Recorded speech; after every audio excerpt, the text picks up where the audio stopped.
আপনি কি জানেন, শ্রবণ ক্ষমতা হ্রাসের মূলত তিনটি ধরন রয়েছে। প্রথমত কন্ডাক্টিভ হিয়ারিং লস। এটি ঘটে যখন বাইরের বা মধ্য কানে কোনো প্রতিবন্ধকতা তৈরি হয়। উদাহরণস্বরূপ কানের ভেতরে ময়লা জমে থাকে, ইনফেকশন বা ইয়ারড্রামের ক্ষতি হয়। দ্বিতীয়ত সেন্সরিনিউরাল হিয়ারিং লস।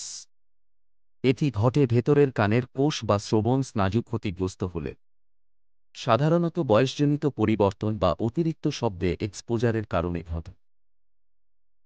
তৃতীয়ত মিক্সড হিয়ারিং লস।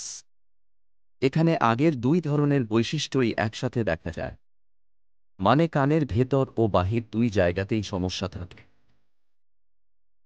মনে রাখবেন, শ্রবণ শক্তি হ্রাস অবহেলা করা উচিত নয়।